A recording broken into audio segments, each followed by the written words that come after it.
Welcome back to the Crypto's Key conversation. I just wanted to put up a couple different clips that I found tonight. It's getting a little bit late here, but I wanted to cover these three different clips. So let's take a quick listen into this.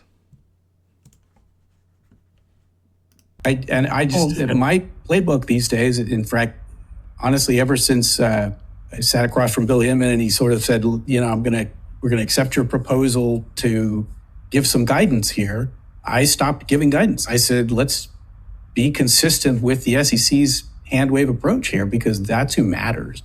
When you get into court, like, the court's going to give deference to the regulator. Nobody wants to. I get that. I really do. And my heart is in it. I love the academic arguments about whether or not something should be a security. But I just think, honestly, to be pragmatic here, you should just treat it like security and be done with it and move on, because we all know how to do that. And so that's, to me, the path of least resistance right now until case law.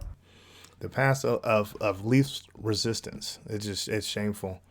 It's shameful. Let's take a listen into this one right here. This is another segment here. Along the same lines, but kind of slightly going in a slightly different direction, is in and around XRP and Ripple. What are your thoughts? Is it going to have an impact? Is it going to drive markets? Is there going to be some kind of a bubble bursting? Is it the dagger in crypto, or is it a breath of fresh air?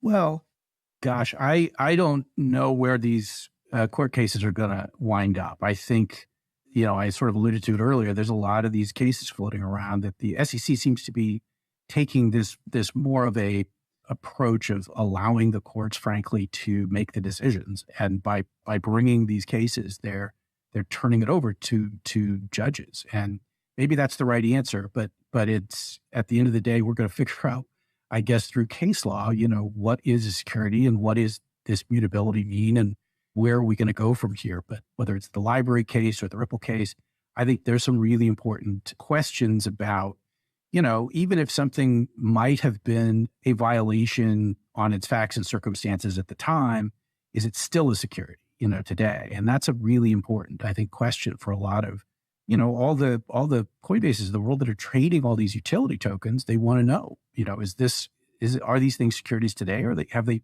transitioned to commodity status?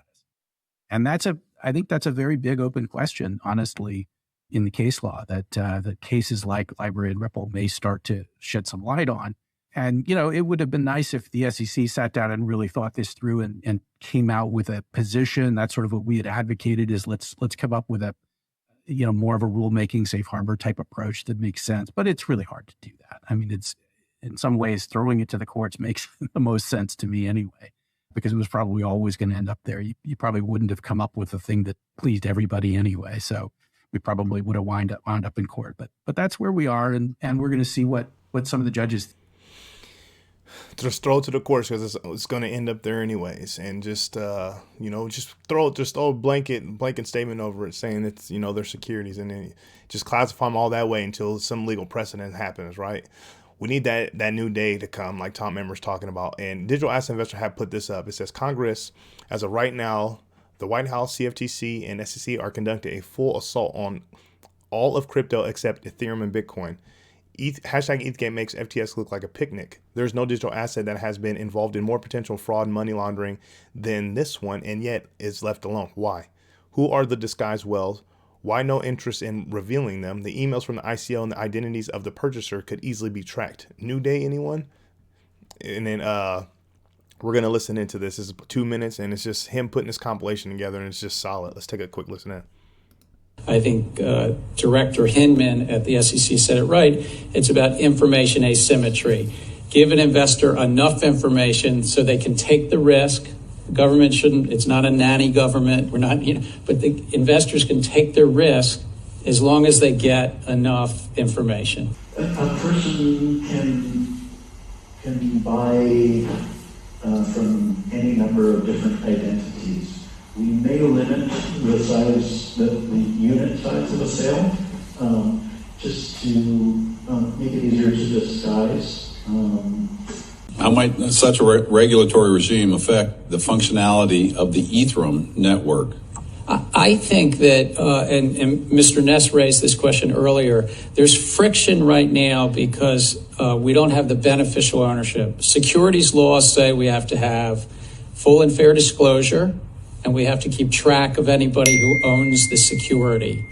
Let's say if you're a whale and you want some privacy, you can buy 50,000 units and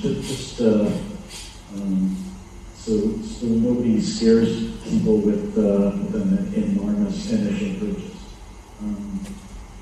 So if you are a whale, if you want planning on investing several million US dollars worth, then you can do that for multiple identities. But I believe that it's important to track beneficial ownership for all the reasons about illicit activity and taxing. We will ask for a real-world identity in the form of email address, just so that we can make sure that everything works smoothly the whole way through the process. But we won't be requiring it. So we can create a pseudonymous email and identity and purchase from it. Just hearing Joseph Lubin just say all that and not being brought up anywhere outside of, the XRP community, digital asset investor, and, the people that are trying to bring this shady stuff to light, right? That's the only places that is being brought up. And it's just shameful, man, because it's literally going against what Chairman Gibbs from the SEC claim in every way. And as you can see, he spliced together that video clip there with all those different clips, made a compilation and literally put it in a chronological order in regards of responding to each of the blatant statements that Chairman Gensler was making. It's shameful. Coming over here really quick, let's take a look at CoinGecko. We're currently sitting at a $1.145 trillion market cap. Bitcoin sitting at 23,921, Ethereum sitting at 1646, and then XRP is sitting just below 39 cents at 38 cents. Bitcoin Fear Greed Index is sitting at a 53. So just a waiting game to kind of see what happens. I just wanted to bring out those clips. It's getting a little late here, but I wanted to cover some of this stuff because I thought it was interesting. It's obvious what's happening with the SEC and this whole agenda that's, the attack on crypto, if you will. But the whole, not holding everybody accountable or holding them to the same standard is just shameful. That's what I got for you. Make sure you come to the Crypto is Key Conversation YouTube channel, subscribe. Follow us on Twitter at CryptoIsKey1. I really appreciate your support out there. With all that being said, stay strong out there. Be safe.